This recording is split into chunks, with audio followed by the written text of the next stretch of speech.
तो नमस्कार दोस्तों, मैं सोनू परिहार प्रोजेक्ट इंसान की तरफ से आज मैं आपके लिए लेकर आया हूं एक कहानी, शायद जिसको सुनकर आप समझें कि कबीर दास जी क्या सिर्फ एक इंसान थे। कहानी स्टार्ट होती है कुछ यूं। दिल्ली की एक क्राउडेड मेट्रो, सबके हाथ में फोन, किसी के ईयर में ईयरबड्स, कोई रील स्क्रॉल कर रहा है, कोई मोटिवेशनल कोट शेयर कर रहा है, लेकिन अंदर से कहीं ना कहीं वो लोग भी टूटे हुए हैं। कोई ऑफिस से कुछ आया है, कोई जॉब से कहीं कुछ आया है, कोई अपना कुछ और काम करता है। उस भीड़ में एक लड़का था, आरव। गिटार बजाता था, लोग उसके सॉन्ग्स पे वाह लिखते थे, पर उसको लगता था मुझे कोई सच में समझता ही नहीं। हर रात वो ऑनलाइन होता, पर अंदर से ऑफलाइन। अर्नव अपने इंस्टाग्राम पर रील स्क्रॉल कर रहा था, एक तरफ लग्जरी लाइफ और एक तरफ फेक हैप्पीनेस, एक तरफ स्पिरिचुअलिटी रील्स। उसने फोन साइड में फेंका और बोला, सब एक्टिंग कर रहे हैं, असली इंसान है कहां? तभी उसके फोन से एक अननोन नोटिफिकेशन आता है। कोई डीपी नहीं लगी हुई, कोई उनके फॉलोअर्स नहीं, बस नाम लिखा था, कबीर। आरव हंसा, ग्रेट, अब फेक बाबा भी ऑनलाइन आ गए हैं। उसने चैट ओपन की। चैट ओपन करने के बाद उसने देखा वहां एक मैसेज लिखा हुआ है। सिर्फ एक लाइन लिखी थी, तू दूसरों को देख रहा है, कभी खुद को भी ऑनलाइन किया है क्या? आरव थोड़ा शॉक्ड हुआ। वो कैफे गया। वहां सब फ्रेंड्स टेबल पर बैठे थे, लेकिन सब फोन में बिजी। एक लड़की रो रही थी, पर स्टोरी पे living my best life with heart sign डाल रही थी। एक बंदा मोटिवेशनल रील्स बना रहा था और वेटर को डांट भी रहा था साथ में। आरब को फिर वही मैसेज याद आया, जो अंदर है वही बाहर रखो। उस रात उसने फिर चैट खोली। लिखा था, तुम हो कौन? रिप्लाई आया, मैं वही हूं जिसे लोगों ने किताबों में बंद कर रखा है और जिंदगी में भूल गए। अगले दिन आरब ने एक्सपेरिमेंट किया।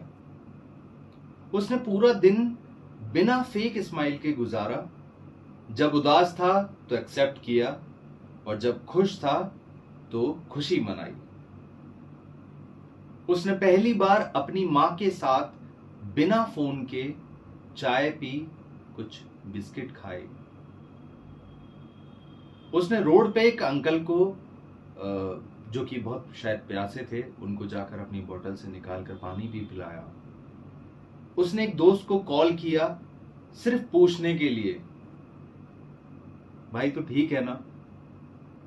और उस रात बहुत टाइम बाद उसको चैन की जो नींद कहलाती है, जो कि सुकून से नींद ले पाते हैं हम, वो उस रात उसको आई। एक दिन अर्नव ने मैसेज किया, कबीर, क्या दुनिया कभी बदलेगी? रिप्लाई आता है, दुनिया को बदलने निकलेगा तो थक जाएगा। एक इंसान को समझ ले, दुनिया अपने आप बदलती दिखेगी। तो हमें इस बात से सिर्फ एक चीज याद रखनी है, हमें सबको नहीं बदलना है। सबसे पहले हमें स्टार्टिंग अपने आप से करनी होगी। अगर हम खुद अपने आप को छोटी छोटी आदतों से ठीक कर पाएं, कोशिश करें कि जहां आप 4 बार किसी चीज पे नाराज होते हैं या गुस्सा करते हैं, तो कोशिश करें कि वहां आप सिर्फ एक बार ही करें। कुछ महीने बाद अर्नव स्टेज पे परफॉर्म कर रहा था। ना फ्लैशी लाइट थी, ना ऑटो ट्यून, ना फेक एटीट्यूड, बस एक गिटार और सच। उसने क्राउड से कहा, हम सब ऑनलाइन हैं पर कनेक्टेड नहीं। कबीर शायद आज होते तो वो मंदिर मस्जिद नहीं, हमारे स्क्रीन्स और दिल के बीच का डिस्टेंस देखते। फिर उसने थोड़ा धीरी सी आवाज में बोला, बुरा जो देखण मैं चला, बुरा ना मिलिया कोई। क्राउडेड साथ में गाने लगे। और उस दिन शायद कुछ लोगों ने पहली बार खुद को सुना था, क्योंकि वो अंदर की आवाज थी जो कबीरदास जी जगाना चाहते थे, हर इंसान के अंदर की आवाज। तो एंड में दोस्तों हम एक छोटा सा बात बोलना चाहूंगा मैं।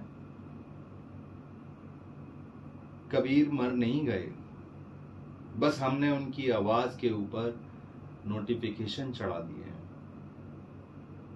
वो नोटिफिकेशन चाहे हमारी आडंबर भरी दुनिया के हों, चाहे इस मायावी जाल स्वरूप जो आपने बुन रखा है अपने इर्द गिर्द, चाहे वो हो।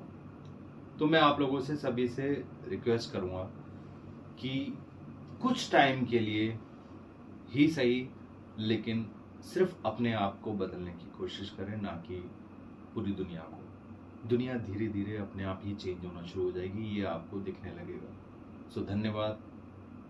और अगर आप सभी को ये कहानी अच्छी लगी हो तो कमेंट में ज़रूर लिखिएगा। मैं फिर से एक कहानी लेकर आऊँगा अर्नव के साथ, या अर्नव के अलावा किसी और के साथ, लेकिन फिर से एक अच्छी सी कहानी होगी जिसमें कबीर की दुनिया होगी। सो धन्यवाद।